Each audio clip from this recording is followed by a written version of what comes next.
The Gators Breakdown podcast is ready to go. I'm your host, David Waters, and you can find me on Twitter at GatorDave_SEC. And joining me once again from The Athletic is Will Sammon, where he covers the Gators and joins us on this episode of Gators Breakdown. Will, thanks for hopping on again. David, man, thanks for having me on. Good as time as any coming off the scrimmage and what about 13 or so days before the spring game. Yeah, a lot of fun to be had. We know that. But hey, before we dive into specifics of what's going on, what we've seen at open practices and what the media got to see at the scrimmage this past week, you weren't around last spring, and the first spring was definitely going to be different for Dan Mullen and this staff while trying to install and so much change going on. How is this spring at Florida compared to what you've seen in the past at Mississippi State? Well, you used the right word there with seen. We weren't able to see a whole lot of Mississippi State with Dan Mullen. It was kind of funny. I think it was like his last spring there where we didn't even have a roster, to be quite honest with you. And I would ask him, like, hey, man, like, do you think we can get a roster, like, so that we know, like, who's going to be on the team and, like, what their jersey numbers are? And he was, I remember him saying specifically, well, you already know who's on the team. What do you need a roster for? And I'm like, well, you kind of want to double check, Dan. You kind of want to just make sure that the guys are here and everything. So, yeah, you had asked me the last time I was on the show, actually, just like the difference between Dan Mullen at Florida and Mississippi State. And I think he enjoyed his job at Mississippi State a lot. And I think he had a really good thing going there, and he recognized that. But I was remiss with saying that I didn't say last time that I think he's a lot happier at Florida. I think that's kind of the thing that I should have mentioned before. Not that he was unhappy at Mississippi State, but just that this is the job he wanted. And somebody had kind of told me when I first got here, just when I asked personally, just like, what's the difference between him and a few, just like last year or a couple of years ago. And, the example that person gave me was this: when something bad or maybe something negative had happened, he looked around and he was like, you know what, I'm at Florida. It's whatever, we'll get through it. And I thought that was kind of interesting, and I should have mentioned that last time. But yeah, as far as the spring goes, aside from just, being able to see a lot more at Florida this time around, where like things are open and we're able to kind of just get a good gauge on where the offensive line is at, where Feleipe Franks is at, the whole team. The intensity and really the buy-in is kind of the same, I would say, where, you start practice a lot of times and he's going to be in the huddle. He's going to have some words of encouragement to get the guys fired up. We see that a lot at Florida. Same thing, really, that he did at Mississippi State. So it's pretty similar, aside from the fact that, hey, I'm actually able to see it this time instead of just hearing about it. Yeah, I can definitely back up what you say about maybe the happiness of Mullen, because even fans notice it too. He was in Jacksonville, a couple weeks ago for the Gator gathering here. Some fans had come up to me and had mentioned they'd seen Urban Meyer on his tour, and they saw Jim McElwain on his tour, and Will Muschamp. Will Muschamp, he was pretty good with those Gator gatherings as well, and kind of connecting with the fans, but nothing like what Dan Mullen's doing. And comparing it to Jim McElwain, who absolutely hated doing it, didn't want to do it, and Urban Meyer, who probably really had too many to do when he was here. It's the fans really noticed that stuff as well, and how he shares conversations and talks about, you can genuinely tell how much he says it, that he's happy to be at Florida. And look, after the open practice last week, I saw you there too, but I had a lot of friends who came to the open practice as well. A lot of fans that we tailgate with, the Harmonic Woods group there. And, they hung around after practice, and Mullen walked up and took the picture with the whole tailgate group. And, it was just things that, maybe you didn't get to see from him at Mississippi State, and definitely what we didn't see from past coaches here at Florida. Yeah, I agree, David. I was with him. I was walking out of a practice, just standing next to him, having just our usual conversation, like after a practice maybe a couple of weeks ago. And I think it was one of the open ones to the public as well as the media. And as we were walking, I think maybe a half a dozen fans came up to him personally, like thanked him for being there, just your typical stuff that you would get. But he was pretty engaging with a back and forth. It wasn't one of those where it was like, oh man, another person came up to me. It was actually like he was very receptive to it. He just wants to be here. That's the big thing. That's the big takeaway. He wants to be here, and you need somebody like that, because as we know at Florida, the job can wear on you. There's so many media requests. There's so much, high expectations. It will wear on you eventually, and you'll have those moments. But if you want to be here, if this is the job that you want, it makes those things a lot easier to take in. I think the best words were, Will, when Steve Spurrier introduced him here in Jacksonville. He said Dan Mullen would leave as the all-time winning coach, and that means a lot coming from Spurrier. So that lets you know when Spurrier's willing to joke around about a coach like that. And look, that could also be serious when it's all said and done. That Gator Nation's in good hands when you got Steve Spurrier joking positively about the head coach. Yeah, definitely. And you have a Spurrier disciple, if you will, in Dan Mullen a little bit, from the Viper on down. He's a guy who, is a college football guy, had a ton of respect growing up in the Northeast for what Steve Spurrier was doing down here. So it's just the right fit by all accounts. And we're seeing that with, it only took a year to see it. Absolutely. All right, we'll get into some spring specifics here from the open practices and the scrimmage that was last week. But before we do, remember you can find Gators Breakdown on news4jax.com/Gators Breakdown. There you'll find all the Gators Breakdown episodes, as well as articles from the News for Jax sports team, an archive of the Gators Breakdown episodes, all there. And also on iTunes, Google Play, YouTube, and Spotify. When using those services, please share, rate, and review the show. And thanks so many of you out there for reaching out on social media, Twitter, Facebook, however it may be. You can find us at Gators Breakdown. But thanks once again for all the reaching out and kudos and all that good stuff for us just surpassing 1 million overall listens for Gators Breakdown. So everybody who reached out and all that good stuff, thank you so much. And, we'll have hopefully many millions more coming up here for foreseeable future for Gators Breakdown. So, Will, let's get started. Feleipe Franks, and now, just a wonder of how much better he can get after continuing to look very impressive this spring.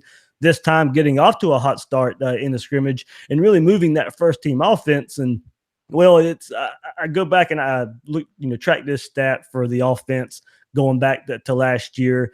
They didn't score a first quarter touchdown after the Tennessee game, except for the game against Idaho. So, seeing that quick start, yes, I know it was just a scrimmage, but seeing that quick start from the offense, first drive, going down for a touchdown, that was a welcome sight.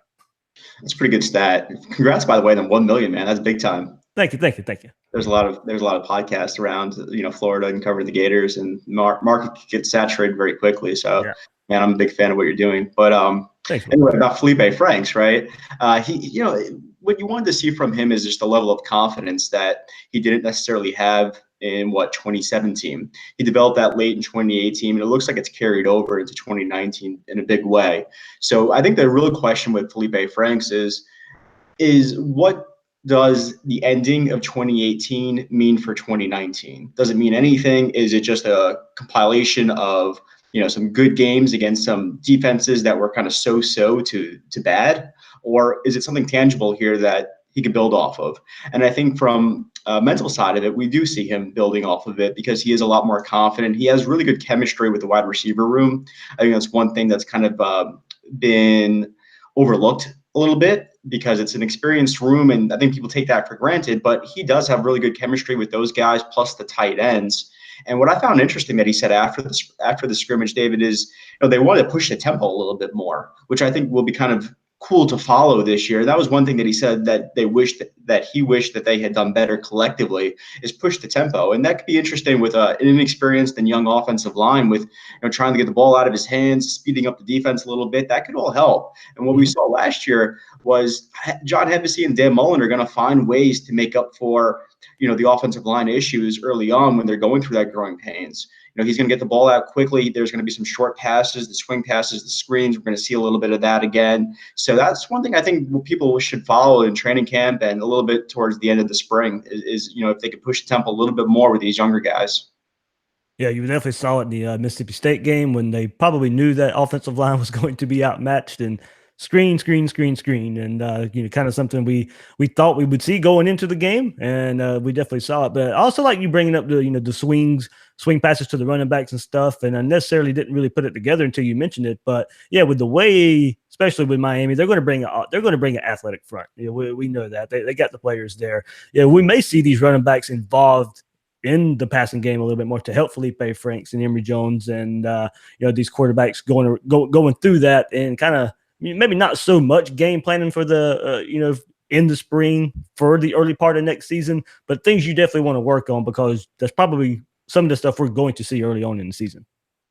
Yeah, and I'll also mention about the running backs being involved in the passing game, they also have to block. And that's one thing that I saw with Malik Davis during the scrimmage that caught my attention. Now, the result of the play was an interception, mind you, from Feleipe Franks. It was the interception. But what I did like to see was the fact that Malik Davis picked up a blitzer off the edge, made a really nice block on him. The guy couldn't, I forgot who it was who was coming off there, so sorry about that. But the guy could not reach Feleipe Franks. And that was all because Malik Davis put a nice, clean block on the guy. And that's one thing that I think Jordan Scarlett leaves a little bit of a void with. And I think Perine can block. Pierce is a young guy who's going to have to work on it, and he knows that.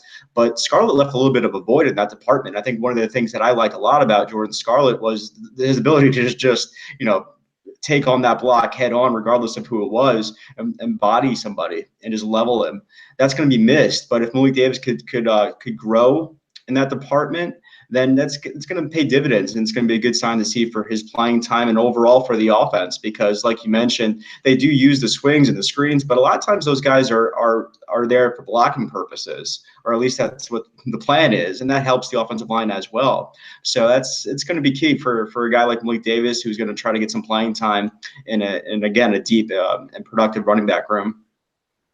Well, Emory Jones started this spring looking impressive, but that progress has slowed a bit in the last week or so. And how would you assess his game right now? And within that kind of same time frame, Kyle Trask has looked pretty solid. Yeah, Kyle Trask looked pretty efficient. He was working with the 2s and the 3s from what I can tell. It was kind of like a mix after a little while, but he was pretty efficient. He got the ball out. He hit his targets, and he looked good. He had a nice game. He was going against a defensive front that was just chomping at the bit, pardon the pun, to break free from that offensive line. So he didn't really get a whole lot of clean opportunities, but he did make the most of that sort of situation. One play that comes to mind that would have been an easy completion had the offensive line held the blocks was just a screen to Kadarius Toney.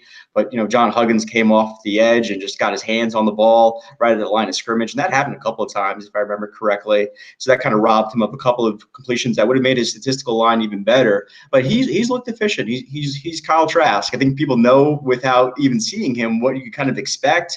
He doesn't have that dual threat capability that the other guys have now, with Feleipe Franks emerging as a capable runner. But he's accurate for the most part from what we've seen in the little opportunities, and he's healthy right now. He looks healthy after the gruesome injury that we heard about. But with Emory Jones, I think the biggest growth that he's talked about after the scrimmage was the mental side of things. And I like his confidence there. Now, there are some ways that he can grow, of course, because you see him launching a deep ball and then my jaw's on the floor. I'm like, wow, this kid has an arm, man. He's rocking the ball back, and he can hit his targets. But then there's some times where you look at him and you're like, okay, this is a young guy who still hasn't quite got the offense, or he's pushing a little bit because of that confidence is too high. Maybe he thinks a little bit too highly of himself because some of the throws that he made in that scrimmage were just throws that he should not have made. One in particular was across the middle in double coverage against a guy who really wasn't open for that long, maybe a small window, if anything. It's just not a ball that you need to throw, especially not in the scrimmage. But the difference between him and, say, Feleipe Franks in years past, I think, is the confidence is there for Emory Jones. Maybe it's a little bit too much, like I'm alluding to, but at least it's there. At least he knows that he's pretty good.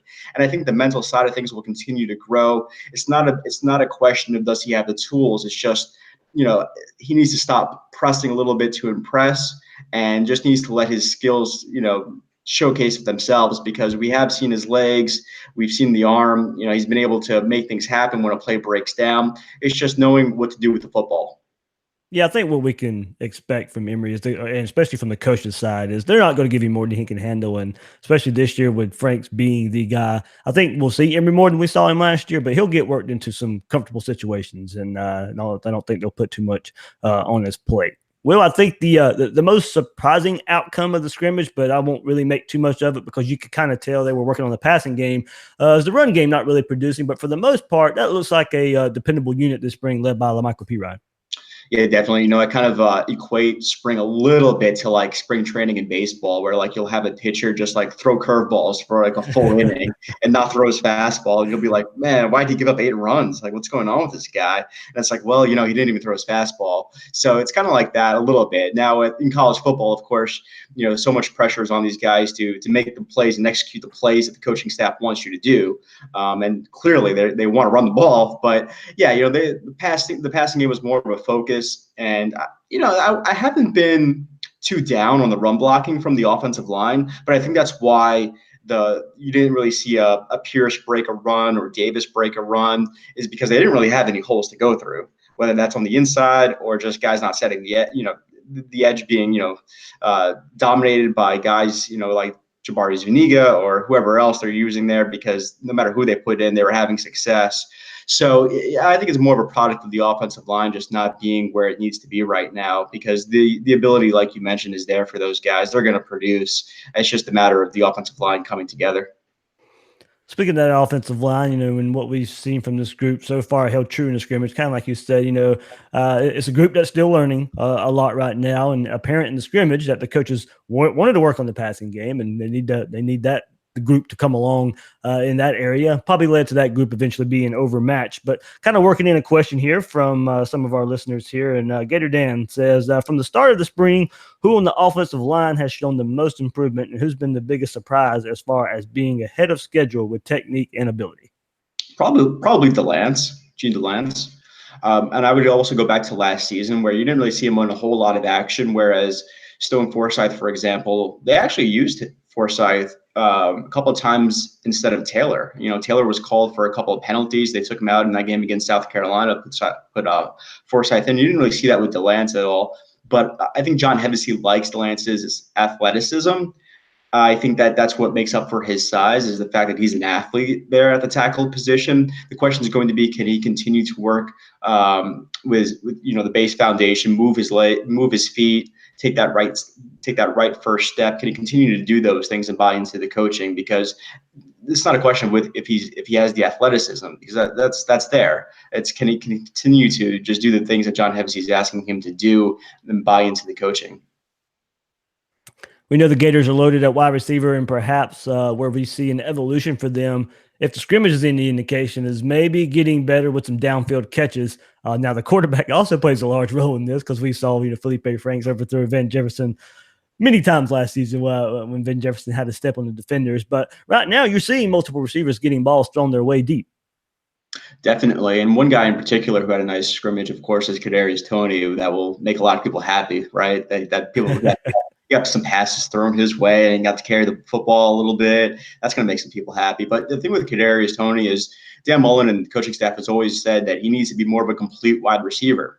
And what I saw from the scrimmage is that he's getting there. We saw him make an outstretched catch on a throw from Emory Jones across the middle. He was there for that play that I talked about with the screen earlier in the show. And he had another deep ball, I think it was from Feleipe Franks, that he caught. So he's getting there. He's learning about the offense a lot more. He's absorbing the coaching, so he's there. The room is so deep and experienced. I mean, Van Jefferson kind of gets so overlooked with how good that guy is, man. He's such a cerebral route runner that I think he gets just taken for granted, but he's still the number one target there. He's still making things happen. He's still getting the best corner, getting their best effort too, I will say. Hammond had a nice scrimmage as well. I think that kind of flew under the radar.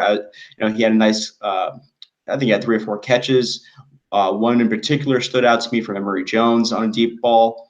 And Tyree Cleveland had a nice game as well. And that's big because this is his approaching his senior season. He's still trying to carve out a role in this depth chart that doesn't have too many roles open, but he has the potential. He has the talent. That's undeniable. He's always been somebody that's been highly regarded, even coming out of high school, as a big time recruit. And he's shown no sign of rust after the gruesome injury that he suffered against Florida State with the collarbone. So he has looked really good. He had a nice scrimmage with, I think, 3 or 4 catches, all from different QBs as well. So that's one guy I think you should keep in mind, definitely, and keep a watch on these last 2 weeks of spring. Well, Tron Grimes, maybe doesn't get because he kind of slow start to last season. Came on toward the end of last season. I don't think Dan Mullen, going back to Mississippi State, and of course, he had Grimes in his first season last year. But as far as overall package goes, I'm not so sure Mullen has ever had a wide receiver like this: size, speed, ability, go up and get type of wide receiver. Like you said, Florida is so deep at receiver; it's hard to kind of just key on one guy. But if there's one guy I think who really could be the guy once once the season's over with and we're looking back at 2019 and how the season played out, maybe Tron Grimes is a guy who takes that big step from year 1 to year 2. You sound pretty high on Grimes, David. I am. I mean, I think he has it all, and it's just I know it didn't work out at Ohio State, but it's just I don't think Mullen has ever had a wide receiver quite like that. No, I think he's excellent. I agree with you. Actually, I think he has sky high potential. Everybody knows that. Yeah.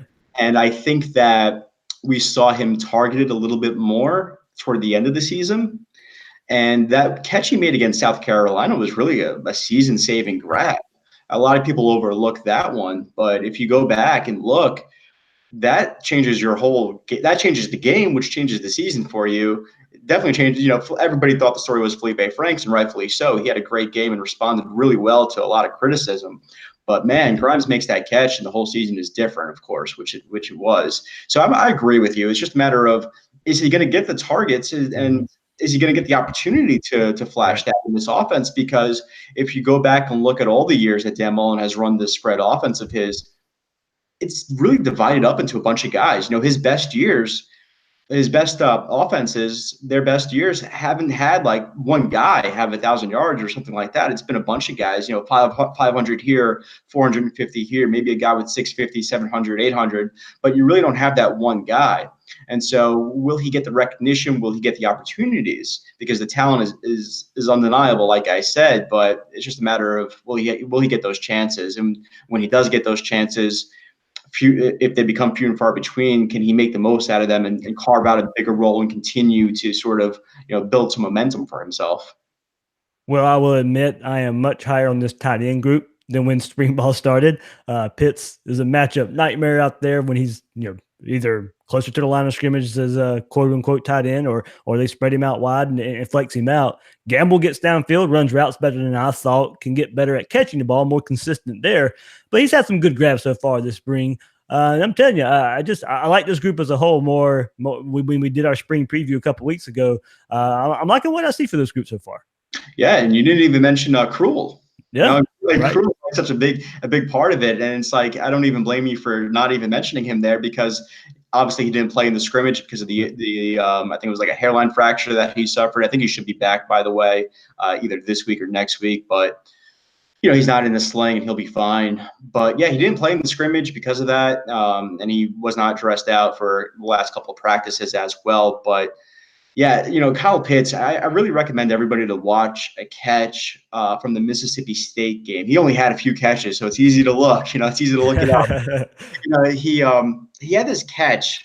I think it was like a third down, right? It was like a third and short or something like that. And he ran this slant, and Mississippi State's corner, Cam Dantzler, was draped all over him.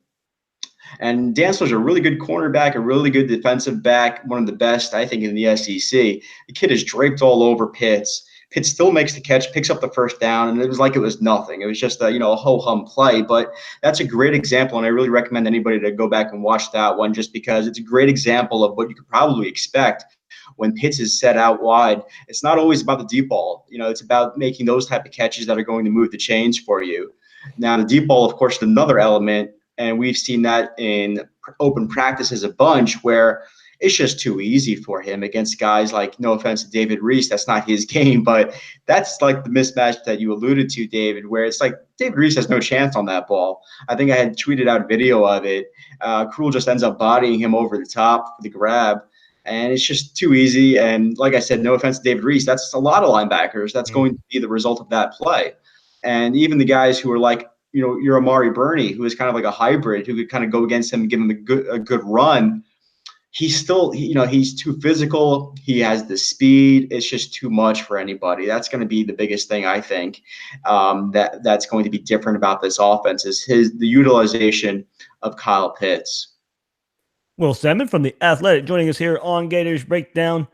Will, I hope what we're seeing from the defensive line that has absolutely feasted as of late in the spring, I hope what we're seeing from them isn't a catch-22, and that they're mostly dominating because of the offensive line struggles. Now, there's really no way to tell that, and I'm sure it plays a part. But look, they have to start somewhere, and it's better to see them making plays than not.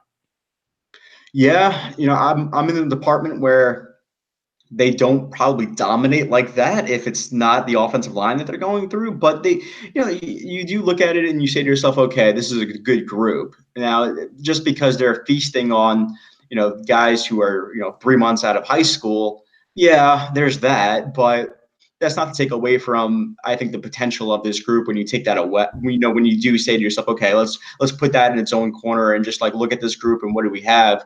Because there are a bunch of guys who kind of have produced at a high level, in the SEC, with Jabari Zuniga putting together a nice season last year. The question on him is going to be, if you look at the advanced statistics, he had almost as many hurries as Ja'Kai Polite, but Polite was just better at finishing plays and getting the sack. Can Zuniga take that extra step and finish the play and get those sacks for you? That's going to be the biggest question with him. But you add a guy like, Jonathan Greenard from Louisville, who we've talked about before. He's had some production at Louisville. He's had some big seasons for them, going into a defense that he's familiar with, that he's played them before. And you look at the young guys; they have to build some depth there, but that's coming along. I've liked what I've seen out of Diabate, the freshman. Mm-hmm. He's been active in pass rush. Chatfield's been there. Zach Carter had a nice scrimmage where he had, I think, 1,000 sacks, if I remember correctly. He's getting there. I think the depth is promising. It's something that they have to build because guys like Adam Schuler were not playing, and he has not been dressed out past a couple of practices. And Dunlap's been out for the spring. So, who are your guys inside that's going to give you some breathing room when you take out Schuler and Campbell for those reps that you want to share, or have that opportunity to kind of get these guys fresh? That's going to be the questions, I think, going forward. But the defensive line, the defensive front seven, it's good, man. It's pretty good. And Grantham's going to have some flexibility as well with Greener, because what I like from him is his coverage ability. He has dropped back into coverage. He's kind of snuck in there and had an interception in the scrimmage and even in the practice, and he's looked really good and really adept at doing that. That's going to afford Grantham the ability to blitz Zuniga a little bit differently than he did before and feature him a little bit more. Also, you could do some different things with your DBs, maybe blitz them a little bit, maybe have Burney come off the edge as a blitzer. So he has some flexibility, he has some versatility, and that's a good thing for the defense, of course. All right. And while we know what the team has at linebacker in David Reese and Amari Burney's been grabbing headlines, as you mentioned, kind of for his versatility to play the position, the Gators might be deeper here than I originally gave him credit for. At linebacker, sure, I think so, because look at a guy like Ventrell Miller. Yeah. He's a guy who hasn't had the opportunity to play a whole lot in games, but when he does, same as Houston, you notice him. You notice him make some plays. He's a guy who in the scrimmage, it was clear, like, you look at his number every time he's in the backfield or every time he's making a play. He's shown some really good discipline on runs. He's getting to the outside and stuffing runs to the outside that are not big gains, because he's there pushing guys out of bounds even to sort of minimize the damage there. So he's looked really good. Same with Houston, and that gives you some depth. I do like Burney a lot. The question is going to be, how often is he going to play at linebacker? Is he a situational guy, like on third downs or passing downs? I don't know. I mean, I like him a lot. I think he could do it all. I think he's a guy who's a quick study, a guy who asks the right questions to Christian Robinson and Todd Grantham, and he's a good learner. He's going to take in the coaching, and he's going to do what is asked of him, and that's play linebacker. And I think he's going to do a really good job. A couple more thoughts from Will Sammon before we let him go. And with the scrimmage being as close to a game situation as we've seen so far, is the picture getting any clearer on who is emerging at safety? Look, I mean, we're still seeing a lot of Donovan Steiner and Juwan Taylor getting some time out there. But the Gators are going to need Sean Davis, Brad Stewart, and even John Huggins, maybe wherever they decide to line him up at back there at safety. So is it getting any clearer for who may be emerging as the top two options there? Stop throwing the ball at Brad Stewart. That's people. You got to stop doing that. He's going to make you pay. Now, if you look at the advanced statistics on Brad Stewart, I think Pro Football Focus loves the guy, and for good reason. I think it was out of 14 targets his way, only 6 completions. That's a really good number for safety. So that's one thing to keep in mind when you look at Brad Stewart is he's a ball hawk, man. He's gonna make some plays there, and the safety group as a whole I think has improved from like that middle of the season early on where we were looking at that Kentucky game and guys are wide open and it's just not looking really good at all. They got a lot better, and I think they understood their roles a lot more with Juwan Taylor coming up in the box a little bit and stuff, and helping to stuff the run a lot more than he had, and racking up tackles against Florida State and Michigan. But you're right. Sean Davis and Brad Stewart, we do see Steiner a lot, and he's a guy who kind of understands the defense. He understands where to be. He's probably not the most talented safety if you're looking at just from a pure talent standpoint, but he gets the job done more often than not. He doesn't get the hype or the recognition, but he plays for a reason. I mean, he's a guy who knows what to do. It's just a matter of can he do it consistently. But yeah, I like Stewart a lot. One guy who I think you should keep in mind too, and he's been playing more as a backup, I think, a nickel to Trey Dean, who's looked phenomenal, by the way, for the most part, is John Huggins, a guy who offers a lot of length at that position, a lot of speed, some versatility. Ty Grantham loves the kid. He's going to play a lot. I think you could bank on that. He's going to play a lot because he's too good not to, even though he's young. He's going to. So they got a nice little deep safety room when you combine the nickel position as well. Besides, you kind of have to go back to last season as well, and everybody remembers the Georgia game. But besides, when we've seen the offense take advantage of cornerback C.J. McWilliams, and there's not much to worry about for me at the cornerback position, besides maybe some depth right now in the spring.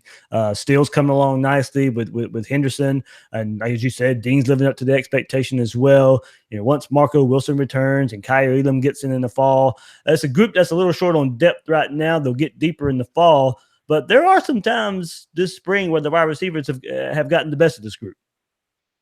Yeah, I think it's had a nice little back and forth. Yeah. It really has with CJ Henderson. It's almost like, wow, that guy made a catch off of CJ. And well, he is a human being. That's going to happen. He's an NFL guy, man. He's like, it's almost as if he should be in the NFL right now. He's that good. I really mean that. I don't think he necessarily needs another year in college football. I think if he was eligible to go, he probably should have went.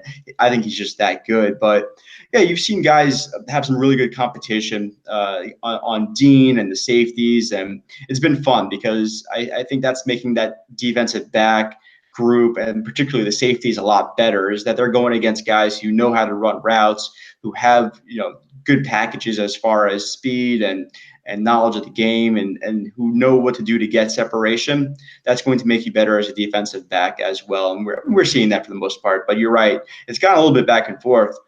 Some days the wide receiver room has looked really, really good. And some days defensive backs have stepped their game up as well. So it's been a nice back and forth.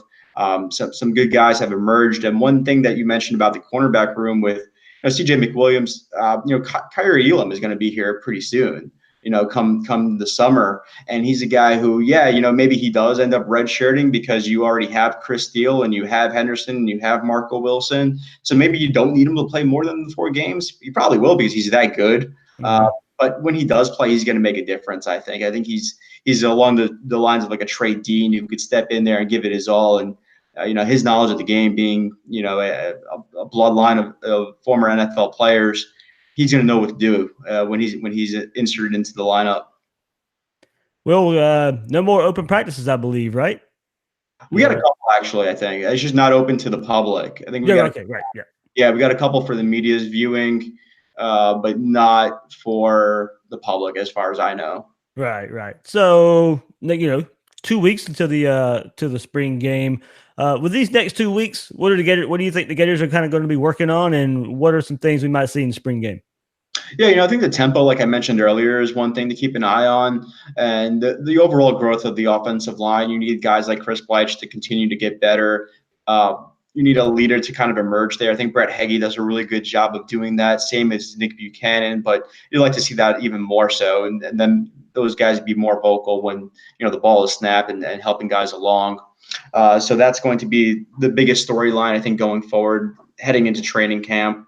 How Chris Steele ends the spring, I think, is going to be critical because he has looked really good at times, but he has also had some freshman moments where there was one play in the practice last week where he just didn't know exactly where to be when the ball was snapped. And it's one example, and I hate to bring it up because it's just a one example where it happened, but he has had moments like that where it's like, okay, yeah, he's a freshman and he was just in high school 2 months ago, 3 months ago, whatever it was, and he's playing against, like we've talked about a lot so far, guys who are in their fourth and fifth year, who are really, really good at what they do. So, the overall growth of him is something to watch as well, and just newcomers as well when it comes to building depth on the defensive line, particularly inside, and the edge rushers like Diabate. Can those guys continue to take another step where they can be depended on? Well, you do a lot of unique work at the Athletic. What you got coming up soon? Yeah, that's a great question, man. Thanks for asking. I'm gonna have to think on like some long-term projects going forward, but a couple of fun ones I have. I'm talking to the assistant coaches just on, what do you look for, like when you're out recruiting, because soon enough it's going to be that evaluation period. And so I've been asking a couple of guys, like, what do you look for, like before you even put the film up, before you even press play on the huddle, like what do you want to see? And I think that's kind of an interesting question because on this staff, like, okay, they're not known as like these ace recruiters that are number one on the recruiting rankings or number two or whatever it is, but they know what they're looking for when they want to develop the talent, and they're really good at developing, they're really good at coaching. So what I want to know is, okay, like, what are you looking for them? If you're not signing or getting commitments from, Johnny 5-star, and you're taking some guys who are maybe a little bit lower on the recruiting rankings, why is that? And so I think that's kind of interesting that I've been working on all spring, and that I should have up once the evaluation process gets started, or the evaluation period gets started, and spring is over. And that should be a fun one for people to kind of look and see, okay, these are some things that people care about, and these are what they value when they go out recruiting. Absolutely, great work, guy. Great work there. Everybody, go get a subscription to the Athletic. Great work, and like as I said, some unique work out there that you really won't find anywhere else. Well, I can't thank you enough for joining us here, and hopefully, I'll see you in a couple of weeks at the Gators spring game. Definitely, David. Thanks for having me on, man. Really appreciate it. Always a fun time. Absolutely, we'll get you on again. Not in the too far future. I appreciate it, man. Thanks, man. All right, Will Sammon from The Athletic joining us right here on Gators Breakdown. Before I let you go, guys, you can get Gators Breakdown gear at Squad Locker, headlined by Nike Apparel. You can get hats, shirts, polos, and more. Just head to squadlocker.com and click on Find Your Store and type in Gators Breakdown. Click the link, and there's the store. So Gators Breakdown, merch in all shapes, sizes, colors, and price, and show your support for the podcast if you can.